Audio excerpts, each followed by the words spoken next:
thank you everyone for joining us today. We're really excited to have RD Updates back in action. So we thank you all for joining us here on Zoom today.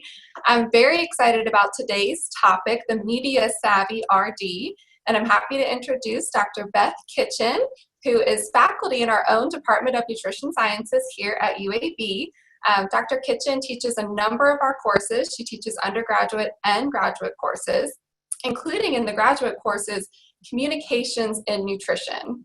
Dr. Kitchin got her PhD in health education, health promotion at the University of Alabama at Birmingham, so also here at UAB in 2011.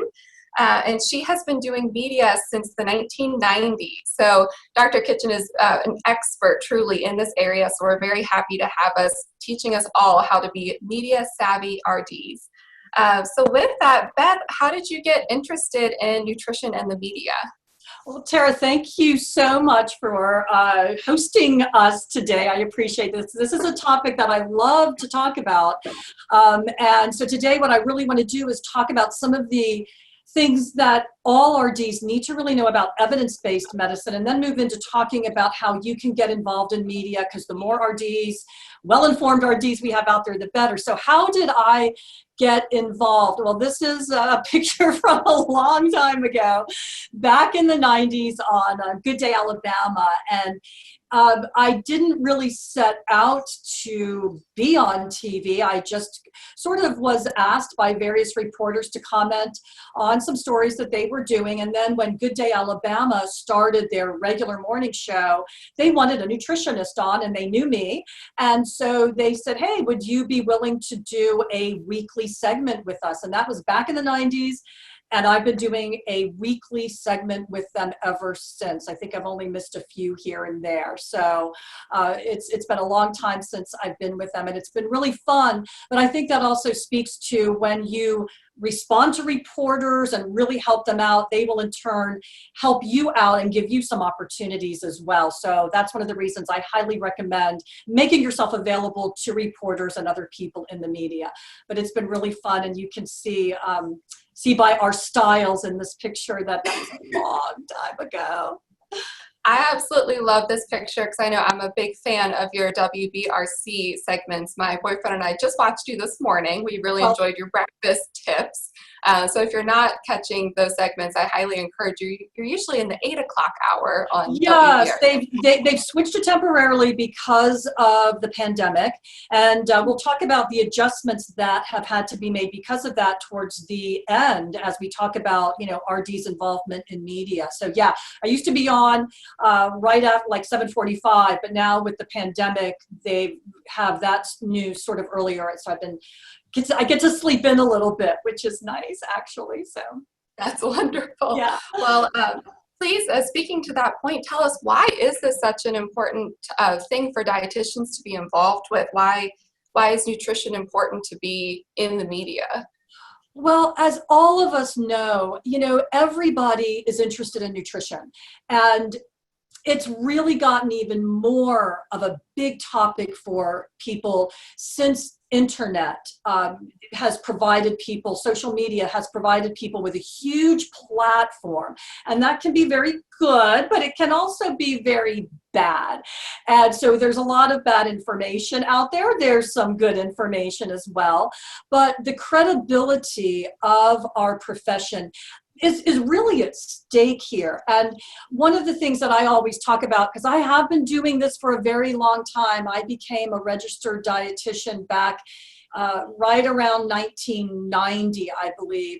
And I look back, and it's kind of interesting because when I look at the advice that we were giving and how it's changed, and I really think about that, I think that's very informative. I'm going to show you this.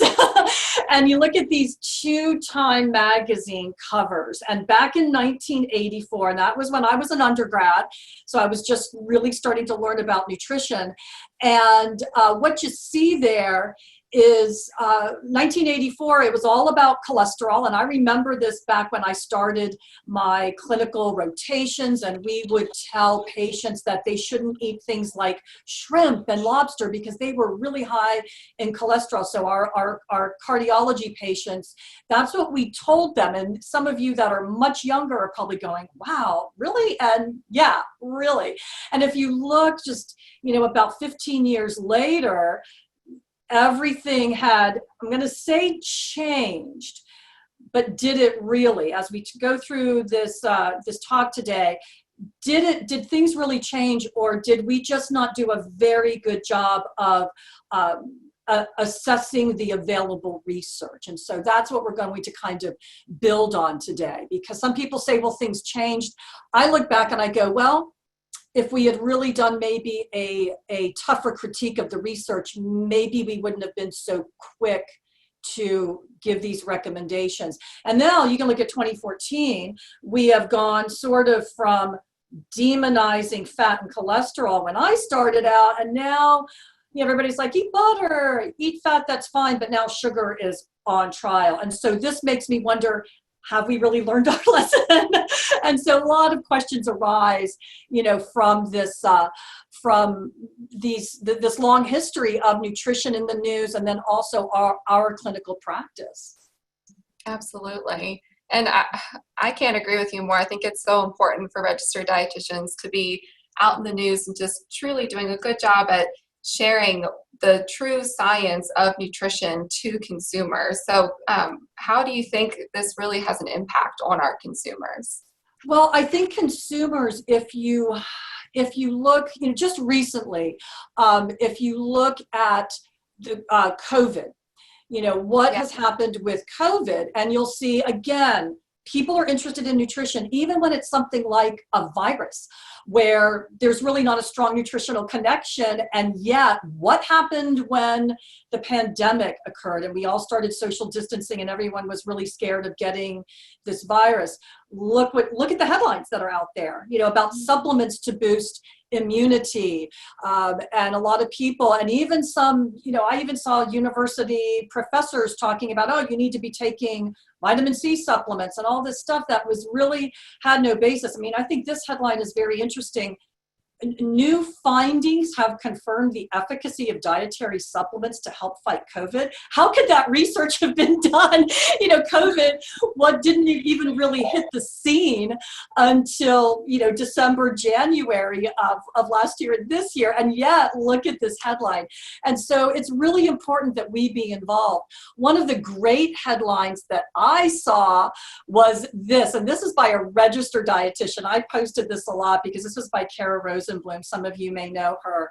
She's really wonderful. And she wrote this wonderful article. This was in the Washington Post. And so this should inspire us as registered dietitians to get out there. And this was one of the best articles I saw out there. And, naturally people want us to give them answers and hope. But, do we really want to hype evidence that's not even really there?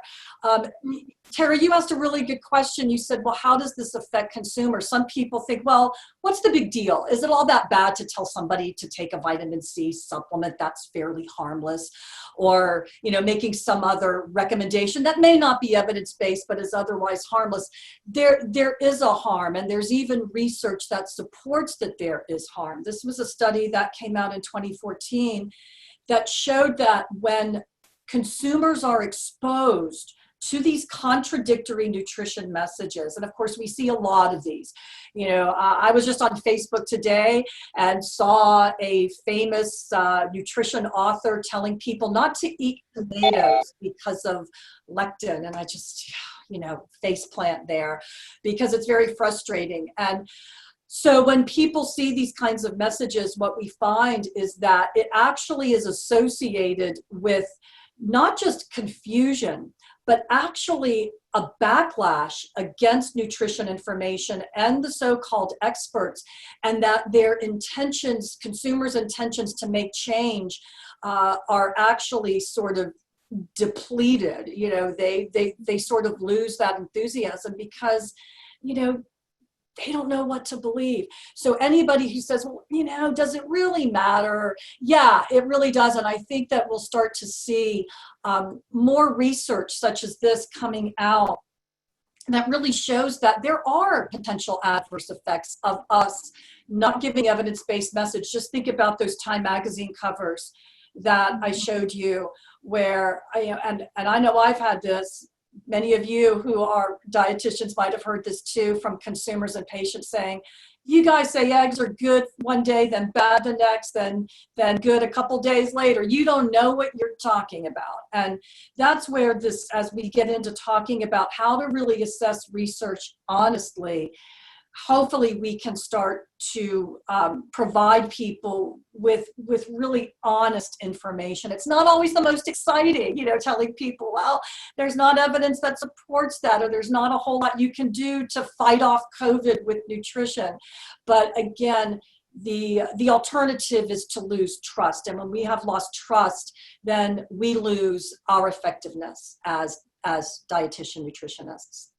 That is such an excellent point, Beth. And I know I worked as an outpatient dietitian myself for 3 years before I came here to UAB, and I would get questions like that all the time. If I'd make a recommendation, someone would say, well, another dietitian told me 10 years ago that I shouldn't eat eggs, and I'd have to go back and debunk that nutrition information that they had gotten in the past. So I do want to get to what our dietitians, how we can go about looking at these headlines that our consumers are seeing and translating that for our patients or clients that we're seeing. But first, we have a question from the audience that I want to ask you. So we have Barbara Roberts was asking, how do we go from marketing yourself in the media to actually getting paid to writing articles? So I think this goes really well with how you're showing Kara Rosenblum's article for the Washington Post. So right. And yeah, that's an excellent question. Thanks, Barbara. Hi, Barbara. It's nice to quote unquote see you. Yeah, getting paid to write, like someone like Karen Rosenblum. I have a little bit of freelance business, not much. And the first thing I would say is to practice writing. Learn how to write well. And one of the things that I teach my students is writing for real people. And some of the comments that I get from students, when they come into my class, which is starting in less than a month now, my communications class, they always say, you're telling us to do everything that all of our other professors tell us not to do, using first person, using really active sentences, simplifying sentences, none of these long run-on sentences. And so the first thing to do is start to practice your writing. You might want to do a blog. You might want to contact a local news site and say, hey, would you be interested? You got to start out sometimes doing things for free, unfortunately. But if you get your name out, it can really help. One of the things that I highly recommend as you practice your writing is that you use a tool, the readability tool that is on Microsoft Word. Most of us have Microsoft Word, and it's a brutal awakening. This is what I have this is one of the first assignments that I have my students do, is take their writing and assess it with this readability tool. And it assesses it for overall readability, the grade level, getting the writing down to a 6th to 8th grade level. And Barbara, I think you're pretty good at that. The challenge there is then making it interesting. We're simplifying it, but then how do you make it interesting? And that simply comes with practice. And so I really advise people to use that tool on Microsoft Word, and feel free to email me. I can even make a little, video about how to use that. Another interesting side note with that, I actually pull stuff from, some really supposedly good consumer websites, and I take that text and I put it in there for the students, and it's surprising how poor readability, really high grade level, lots of passive sentences, and then I have the students rewrite it, and it's a really fun and surprisingly difficult thing to do. So start there and start to write, write a blog. I have a blog, and if anyone is interested in being a guest blogger on my blog, I'd love to have you do that. So, that would be great, because I'm really bad about about getting my blogs out. And so if anybody would like to be a guest blogger, I would like to join forces with sort of like-minded dietitians who really want to get some evidence-based stuff out there. So as you are writing, if you want to share it with me, I'm happy to get it out there on any of the social media that we have. I feel like when we join forces, we do better. Make friends with publications. I make sure that I talk to people that are in now print media, which is really sort of online. I make sure I talk to them and I get to know them, and get your name out there and offer it out there.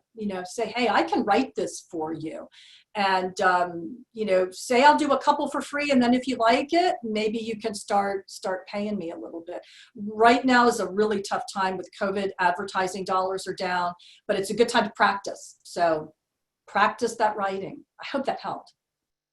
I think that's a wonderful piece of advice for our viewers. And I think right now during COVID, that's a great point to bring up, that we have a lot of misinformation out in the media. So now might be the best time compared to any time for our dietitians to get out and practice their writing by offering to media outlets, I'd be happy to write a piece for you about a healthy diet when you're stuck in quarantine, or something along the theme of the times that we're in. So I think this would be a great time for that. Exactly. And again, let's share. I mean, I see Riley Thornton's on here, and Riley is our UAB employee wellness person. We share stuff all the time. So I'm really big on sharing and collaborating. And like I said, if anybody's interested in trying their hand at that, let's talk, and, let's get people's stuff out there. It's hard to keep content up. And so I'm a content provider, and I always need some help with that. So I'll make sure I give everybody my email address. Barbara, mine. So I did actually just put that in the chat. So anyone who is listening and wants to email Beth after the show, I put your email in the chat, and I've also included your blog, and I'm about to plop a couple of other things in there just so our viewers can see the content that you already have out there from your blog, website, and through YouTube channels too. So I think that'll be great follow-up information for everyone. So now as we're trying to get this information out to the public, but we're really trying to work with our patients. I think most of our dietitians on the call today are doing a lot of one-on-one patient contacts. They might want to put together an Instagram page, a blog, or something that they could refer their patients to. But what should these dietitians be looking for when they're seeing a headline? How can they take those hot topics and make it so that it's understandable for their patients or consumers to translate? Sure. Let's start to talk about, when your patients come to you with the latest, greatest headline and a study. It's almost always linked to a study came out and this is what it said. So let's talk about sort of your toolkit for fighting these conflicting messages, inaccurate messages. And, this is hard because we are all busy. And, one of the hardest things is then you got to go and you've got to find the study, you've got to pull up the PDF, you've got to look at it. It is important to take the time to do that. And it's hard, but it can really be helpful. And so what I'm hoping to do today is try to make it a little bit easier on you, sort of go for the low-hanging fruit. So what we're going to look at are sort of the biggest things that I see that feed into these fallacies. So again, go for the low-hanging fruit, because the majority of the time, it's going to be one of these things that they kind of got wrong. One of the biggest, and we're going to go through each of these in somewhat detail. First of all, what you see a lot of people doing is misinterpreting study design. Now, when I say people misinterpreting it, a lot of times it's the media, and people blame the media a lot, and there's some blame there. But we're also starting to see researchers who kind of exaggerate the findings of their studies. Some, I don't want to say all by any means. I know a lot of researchers that are really good at setting aside bias and really being honest with what their study found. But you will see some that kind of push the boundaries of what their own research showed. And so don't always blame media because a reporter going in and hearing a researcher saying something about their study, the reporter doesn't really know any better. So misinterpreting study design, exaggerating study findings is another big one, and that's kind of where statistics come in. We're going to look at the outcome measures. We're going to look at statistical versus clinical significance. You'll see a lot of newspaper articles that say, oh, the findings were significant. Well, a lot of times that means statistically significant, which may or may not be truly meaningful. And then biases, and these might be personal biases, but there are many, many types of biases. And I'm going to give you a couple of really good articles, follow-up articles for you to look at. Towards the end, that kind of supports all of the stuff we're talking about today. So let's say, you know, you've got this patient and they came to you and they said, oh, I saw, you know, this guy said that, you know, tomatoes are bad for me. I shouldn't eat tomatoes because of the lectin. We'll use that example. Well, the first thing that you should ask is, you know, if it refers to a specific study or a set of studies, what was the study design? Because what you'll see a lot of times are these headlines that suggest that it applies to humans. They don't mention that it was a rat study or a test tube study. And so people read it and go, oh, blueberries will prevent breast cancer. But then it turns out it was in rats. But you don't see that till often several paragraphs down. And so that's, again, that's some low-hanging fruit to go for. We're going to talk a lot about observational studies because this is what you see a lot of nutrition studies out there. They are observational, and a lot of times they report them as being causal. And as we all know, observational studies really cannot show cause and effect. So we're going to look at that. What do the stats show? We're going to take a look at that. And then also something that's really important is looking at the outcome measures. So we're going to look at all of this. Let's start with looking at observational studies. Tara, how about that? That sounds wonderful. I think that's a great thing to hit on. A lot of the studies, a lot of the headlines that you see out there are observational. They're less expensive than randomized controlled trials, and they're interesting, but the problem is they can't show cause and effect. And you know, here is a headline: low-fat diet could kill you, major study shows. And you know, so that's a cause and effect claim, right? This study, this low-fat diet's going to kill you. Well, then you look at the actual study, and this is why I really recommend, my first recommendation is pull up the actual study if you can. It's not always easy. You may not have access to it. But you've got to look at what is the study design. And a lot of times they're observational. And of course, observational studies have a lot of confounders, right? If they don't randomize, there are a lot of other things besides the low-fat diet that could explain that association. And you know, this was, to me, a very good cautionary tale is high fructose corn syrup. Do you remember this? Yes. You know, where everything could, you know, if we just got rid of high fructose corn syrup, all would be right in the world. And it wasn't just high fructose corn syrup. It was researchers claiming that it was actually worse than sugar. So whenever I talk about this, I always stress to people that I'm not saying that high fructose corn syrup is good for you or even neutral on your health, but the claim that was being made is that this is way worse for you than regular sugar. And it turned out to be a fallacy. You know, we probably don't want to be overdoing either, but high fructose corn syrup's probably not that much different than regular old sugar. But they took this observational data. And this was, you know, there are many kind of levels of observational data. This is what we call ecological data, where the data points aren't even linked. It just shows two things that happened to occur at the same time. So they show that obesity rates went up at the same time that high fructose corn syrup intake went up. And from that, people kind of went nuts with that. And some of them were actual researchers who should have known better. Just because two things happen at the same time doesn't mean that they are linked. Now, this is interesting. You could say, well, let's do some more research on this. But you can't say that they're related or that the high fructose corn syrup caused the increase in obesity. And we see this in a lot of studies. I mean, I have a slide, and I didn't want to overdo the slides for this, that shows the same relationship between bottled water and obesity.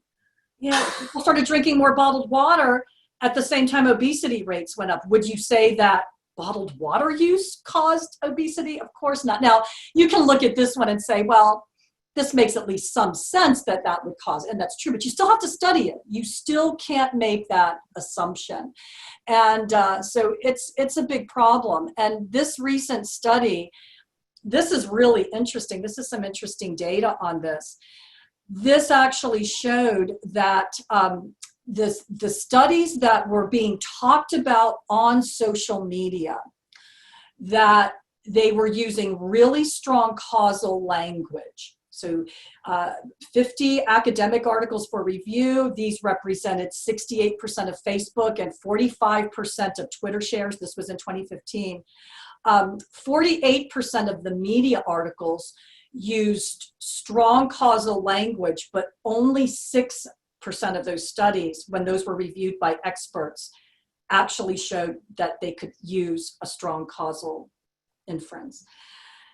It's a big problem. So the research really sort of bears out this overly enthusiastic causal language being used. And some of it is coming from people who should know better, some of it. Now, this was in, you know, articles that were shared. So this is not reflective of the entire research community, but it does show you what gets shared and how misinterpreted it is.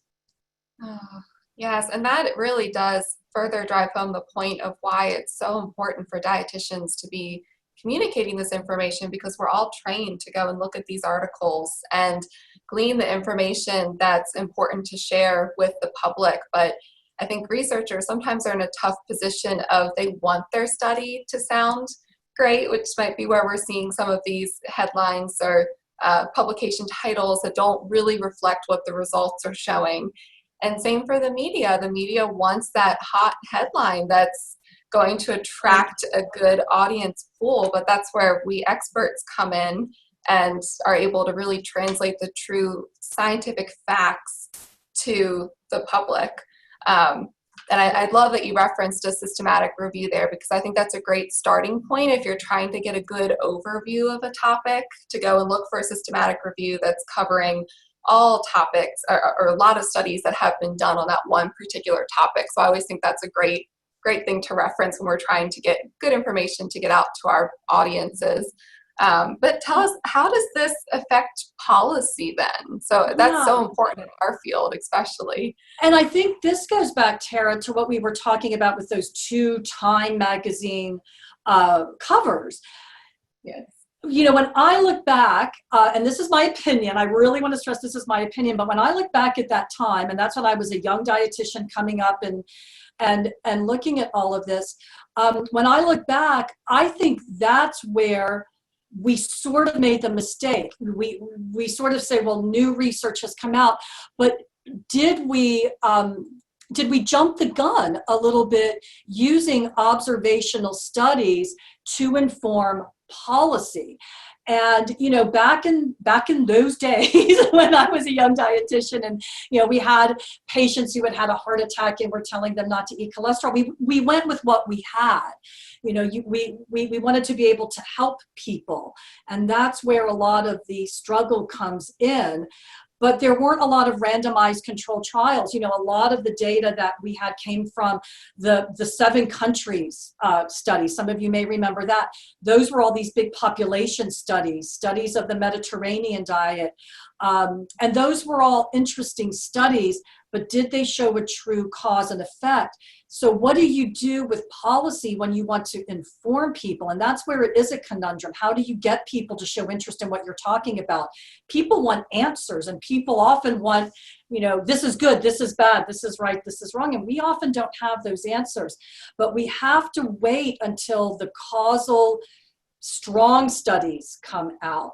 And so I think probably what ends up happening is, you know, right down here with, you know, the maybe some animal studies, but also the observational population studies that we have, we're setting policy based on those. And I think that's a mistake. I don't have an answer for that because you have to tell people something, right? So what do we do? So it's a communication conundrum. It's a patient education conundrum to a certain degree. Mm-hmm. Absolutely. But it's the responsible thing to do if it's something we don't know enough about. That's what we need to tell our patients is, the research is still really new in this area. So we don't know enough to make a conclusive decision about whatever that particular question is.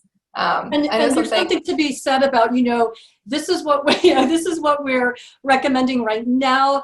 Sometimes I say to patients, I work in osteoporosis, sometimes particularly with calcium supplements. We sometimes recommend calcium citrate for certain patients because of, say, PPIs that they're taking. Mm-hmm. We don't have data that actually shows that those are more effective. And I tell people that.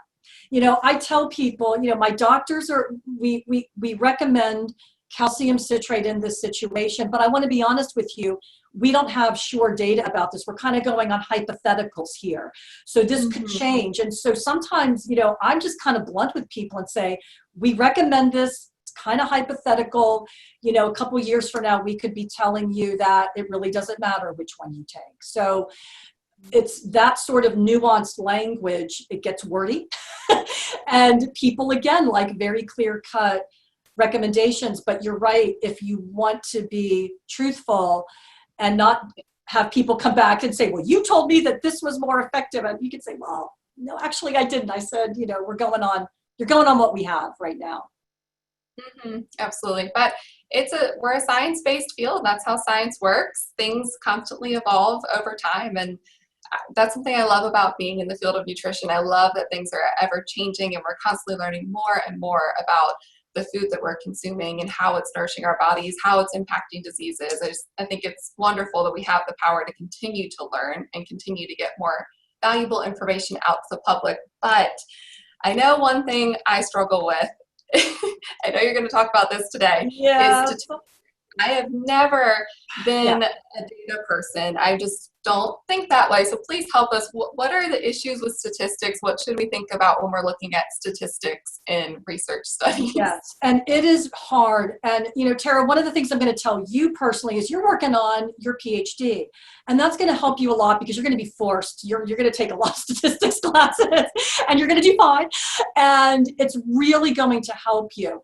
I went through all those classes and they really helped me. I am not a statistician, but I can now pick out some of those things that are really important. And I'm going to give you some resources that you can go to. One is healthnewsreview.org that is actually for journalists, but it's really useful for us because it gives a really user-friendly toolkit for deciphering these statistics. And you have to go into it with the attitude that you can do it. You don't have to be a statistician.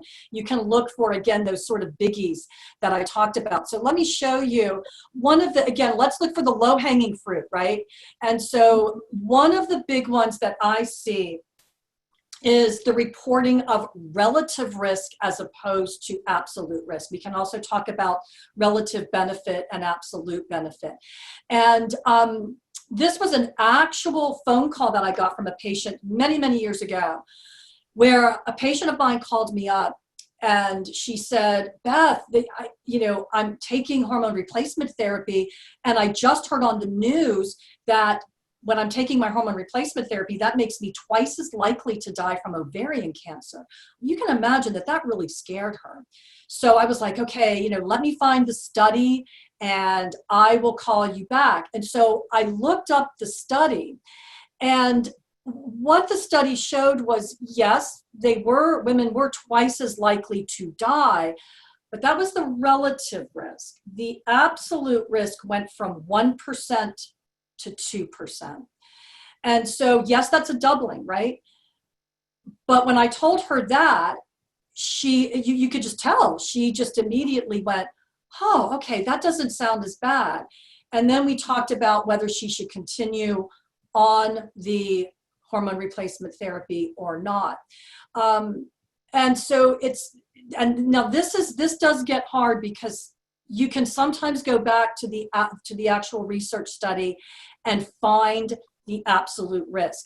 There are many of us out there who work in media and journalism who want it to be, can't make it mandatory, but want it to be a more expected practice that they report absolute risk and put it in these media articles, because it gives you a more accurate picture of what went on.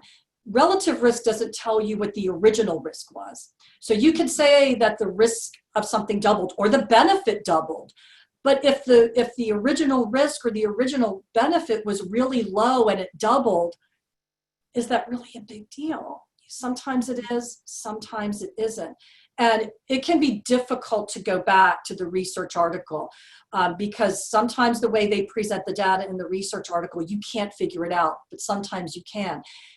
This is where I also recommend, and this is what I do, have some contacts that you know who really are good at statistics that you can email. Tara, when I was getting my PhD, I took epidemiology from John Waterbohr. I don't know if you will as well, but he's wonderful, Dr. Waterbohr. And I will still sometimes send him an email and go, hey, John, you know, I'm working on this media piece. Here's the study. This is what I'm going to say about it. Am I getting this right? Can you just take a glance at these statistics? And so have those people that you can contact, that can get back to you, that are willing to talk to you, that you can sort of run things by. So, you know, this is what I'm thinking. Am I on the right lines? And that's really nice to have those people that you can do that with. And so that's what I recommend, because, you know, I'm not a statistician. I've got a good working knowledge, but you know, when it gets really digging deep, or they're not giving me the numbers that I can run the calculation myself, it gets a little challenging. Mm-hmm. But this is the biggest, Tara, this is like the biggest thing you'll see. And it's pretty, you'll start to get to the point where you can read the media article and you can sort of tell that they've reported relative risk as opposed to absolute risk. When they report absolute risk, which they don't always do, it's really obvious. They say, you know, these were the people that did not, you know, were in the control group, and this was their risk, and then here's the risk in the study group.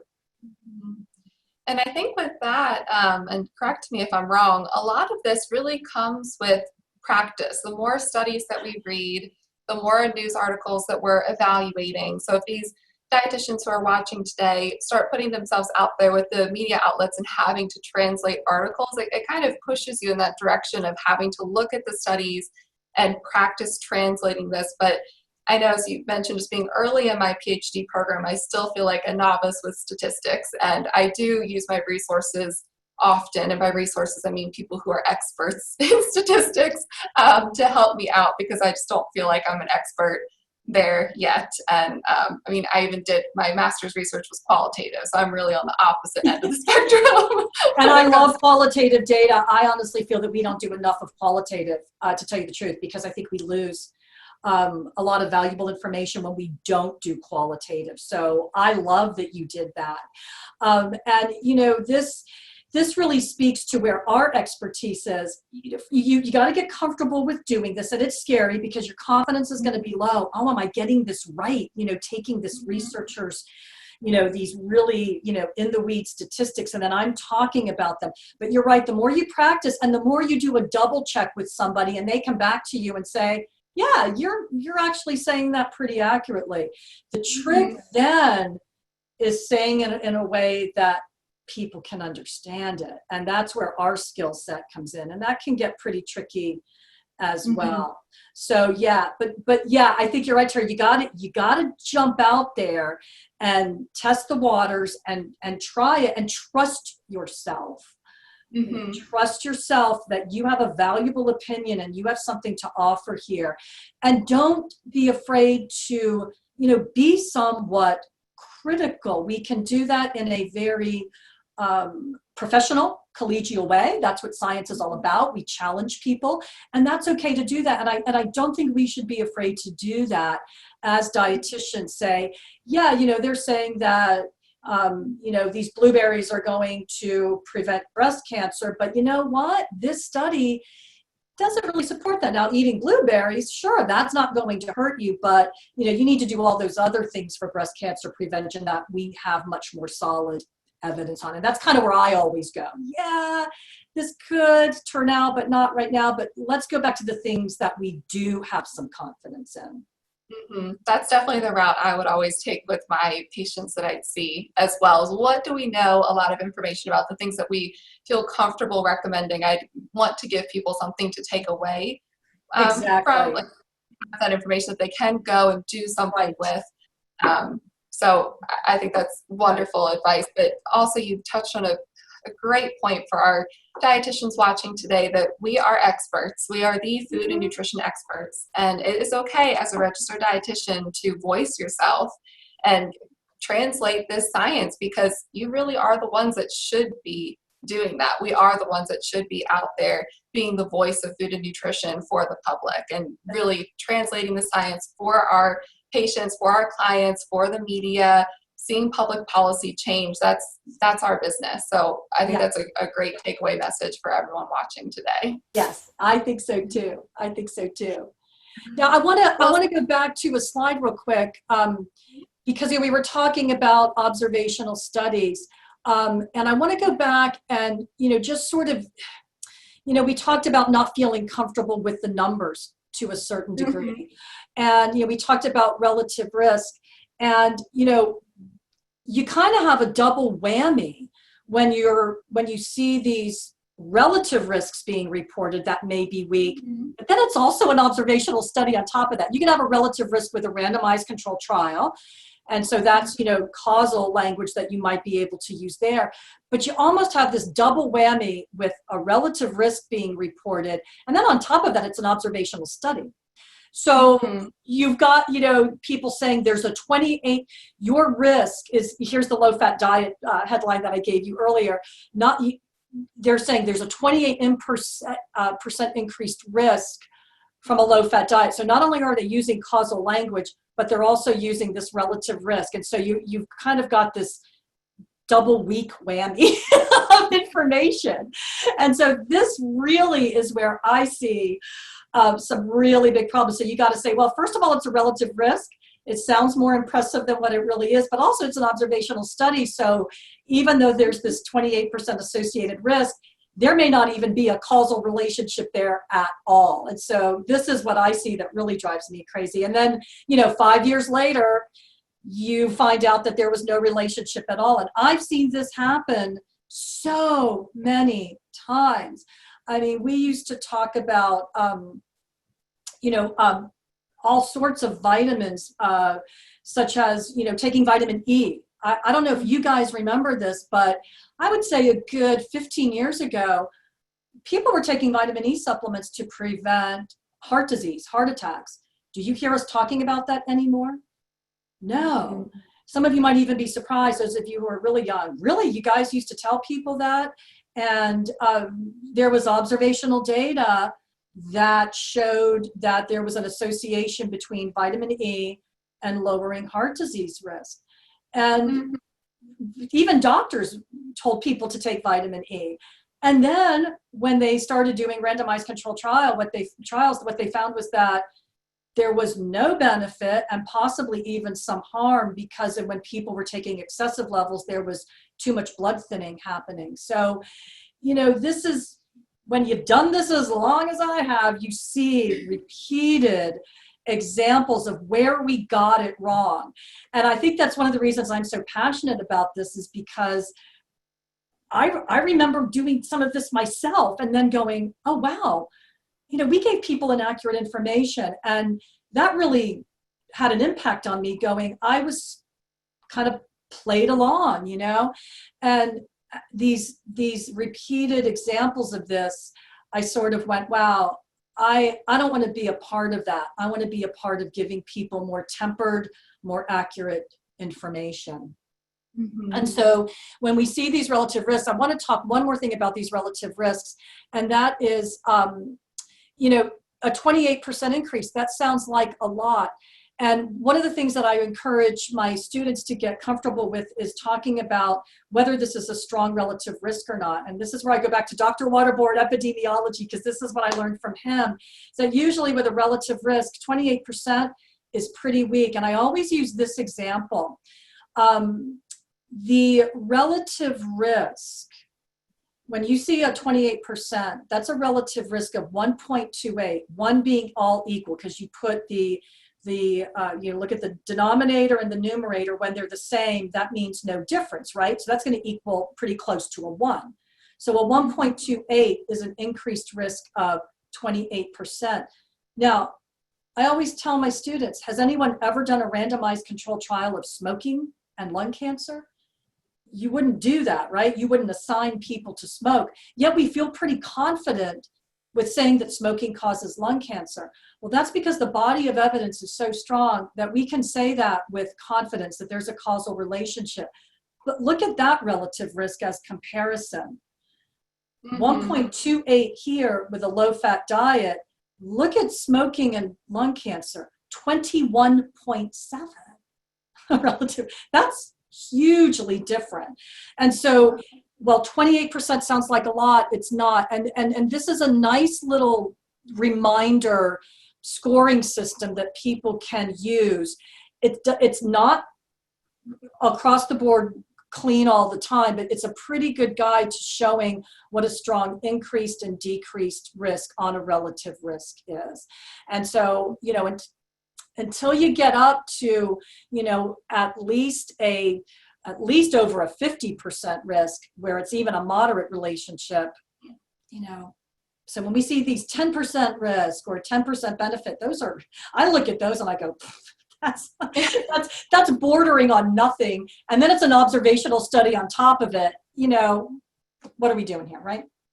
Exactly. I think this is a great slide for our viewers to take a picture of if they can. If not, I can share this. I am just, again, email me. I'm happy to share this as a slide. I'm happy to share the slides. We can do that. That would be wonderful. And then I know a couple other things we wanted to touch on today. So we have about 10 minutes left, but I know we wanted to talk about outcome measures and bias and research. So if you don't mind, touch on those briefly, but I want to make sure we have some time to show our viewers our resources and see if any lingering questions. But just as a reminder, if you have questions, please feel free to drop them in the chat box because I am keeping an eye on those. Yes. Yeah, let's go through this pretty quickly so that we can also give a little bit of guidance as to those who want to get involved. This is another of that low-hanging fruit, Tara, that when you're looking at a research study, what was the outcome measure? Was it an intermediate measure, or was it an outcome that really matters? Now, I'm not saying that intermediate measures aren't good. I really want to stress that. But this is where we always have to take a step back. I'm going to use the osteoporosis example here because that's what I work in. Are we going to make a recommendation based on something increasing bone density? Maybe, particularly if it's not a medication, maybe it's a food that was related to increasing bone density that's going to be pretty harmless. But does bone density increase translate into a reduction of fracture? I know in my clinic, that's what my doctors care about with our patients. Is this medicine or is this recommendation going to actually decrease their chances of breaking a bone? Because otherwise, it doesn't matter, right? It can increase bone density, but if it doesn't lower chance of fracture, we don't really care. And years ago, I'm going to tell you another story. Years and years ago, there was some evidence that taking fluoride supplements really boosted bone density. And we were all excited. This is going to be the next great treatment for treating osteoporosis. But you know what? When they did fracture studies, there was no decreased chance of breaking a bone. Why put someone at risk with these super high fluoride levels when it doesn't have the outcome that you care about? Now, I'm not saying that we shouldn't recommend things that lower LDLs, but again, this is when you are critiquing it, when you're giving your opinion on it, say, this was really great that this lowered LDLs, and that's a good sign, but they didn't study mortality. They didn't study heart attack outcomes, so we don't know if it actually lowers that. When you see things that maybe change hunger measures, that's nice. Did it actually change whether or not you gained or lost weight? That's what really matters. So again, it doesn't mean it's a useless, worthless study, but that's something that you can always comment on and make a critique about. You know, what do we really care about here? This is good. You may want to do this, but just remember that doesn't necessarily mean that it's going to have this ultimate outcome that we're looking for. Mm-hmm. That is very helpful to share. And then lastly, and this is one of the resources that I want people to take a look at. This is a wonderful article about bias. And so looking at bias, and there are a lot of different kinds of bias out there. You know, one of it is our own bias. You know, we all have the way that we eat, the things that we do that work really well for us. And we might sort of cherry pick results that sort of favor the things that we sort of want to be true. So checking our own bias. But there's also other types of bias that we need to be on the lookout for. You should always look at the funding source. Now, I'm really big on not completely dismissing or not dismissing an article at all just because it was industry funded. I've heard people say that. And I think that's a bias, saying, well, it was funded, you know, by the Coca-Cola Corporation, therefore it's a bad study. We need to look at the actual study and to see what were the parameters of the study. Were they transparent with the data? We're going to be relying on industry-funded studies more and more. So I kind of don't side with the people that say we should shun industry funding, and if it's industry funded, then we can't trust the results. We have to look at how it was done. And it's pretty easy to do that. It's a lot harder to zero in on somebody's personal biases that may also kind of cloud results. There's also citation bias. There is publication bias, where we tend to sometimes publish only positive outcomes, but negative outcomes inform us as well. So it's really important to look at the biases that are out there. David Allison, Dr. Allison, who used to be with us, always talked about white coat bias. And Tara, you sort of touched on this one. We want to help people. And this may be part of why we jump in with recommendations that may not have as much evidence as they should, because we want to help. You know, we're going to ride in on the white horse with our white hat and save the day, right? Because we're the hero. But we have to really pull back from that. So this is an article that I really recommend very strongly. And then also here's another great article that talks a lot about what we talked about today from Today's Dietitian.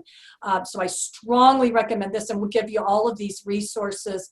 And then also my personal favorite is healthnewsreview.org. And they kind of lost their funding. This is an amazing group of people, but they're still sort of out there. And one of the places that you can go, Tara, when you're going, oh, I don't understand the difference between statistical significance versus clinical significance, which we didn't have time to touch on as much today as I wanted to, go to this toolkit. They've got great explanations of p-hacking, if you've ever heard of p-hacking, looking at biases, looking at relative risk versus absolute risk, all kinds of really great resources here. I go back and I reread these all the time to refresh myself. This is a really wonderful resource. That one is wonderful, and I did plop that one in the chat. So if you guys aren't paying attention to the chat, I am just feeding you some of these resources. So please try to copy some of these down. Great. So I know we're running low on time, and so what I'd like to do, I mean, we can talk about how RDs can get involved, or just take questions on that if there are questions about people who want to get involved in media, some recommendations there. This is a great resource to go through, some guidelines that I think we've talked about, you know, a lot today. One of the things is you've got to be ready to respond to media requests quickly. And so you got to kind of drop everything, find that article, and that's where your toolkit comes in. Look for the low-hanging fruit. You may not be able to read that article in its entirety. You can look for these major things. And to be honest with you, reporters don't want you giving a big, long dissertation. They're going to want some very short, very concise statements. And so if you look for those biggies, you're going to have something pretty intelligent to say that is accurate without having to go in and have this like incredibly intense understanding of the research article. And notice here, promote plain writing. We talked about plain writing with Barbara's question about learn how to write well and simply. It's very important. I think something that I always do when I'm trying to think of a way to convey information to an audience is I imagine I'm talking to a family member about it. And as I'm typing, I just envision that I'm having a chit chat with someone. And that helps me a lot. So I don't know if that's a tip that anyone else will benefit from. I do. Yeah. And I recommend that a lot. And I recommend using first person language. One of the things I hate hearing, and this is I just have some things that I hate hearing. I hate hearing when people say individuals need to eat more fruits and vegetables. Say people. It's like individuals sounds like, again, like you're talking about the research part. So think about ways, talk about you. This is what you can do. This is what people can do. This is what women like you can do. And so using that kind of warmer personal language really can help. And developing those 3 to 4 key messages and staying on those messages. Again, a lot of times I think we almost feel like almost over prepared. Terry, you may have felt that way in some of the things that you've done where it's like, wow, I studied this for 2 hours and I really only talked about some of the really top key things, and that's really all you need. But get it right, get that accurate message, and if you don't know, say I don't know.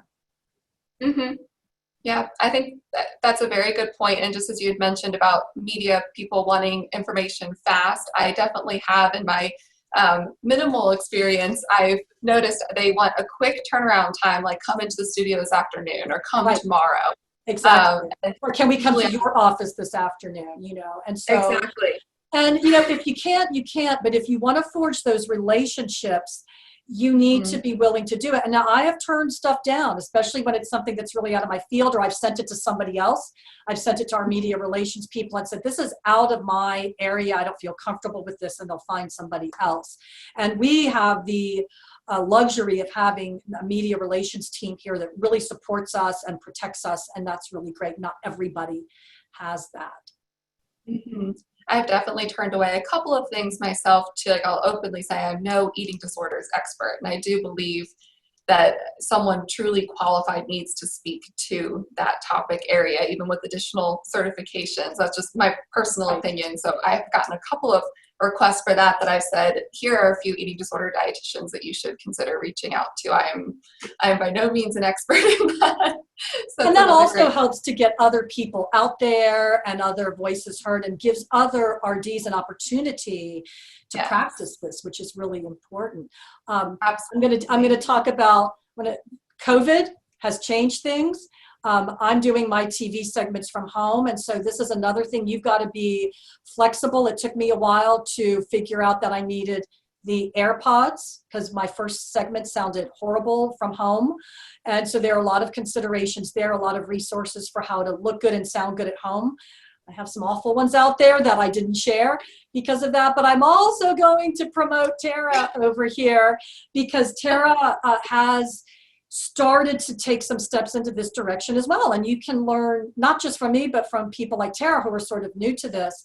And Tara went to our media relations folks and they have a training, and she took their training, and now she's another name that they call on for going out and doing video. You also did a really nice media interview where you were quoted in a publication.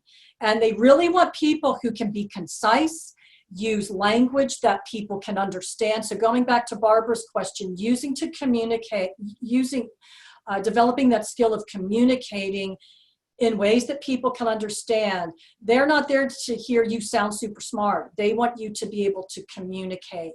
And so that's why they really like people like Tara, because she uses regular people language, and that's really important.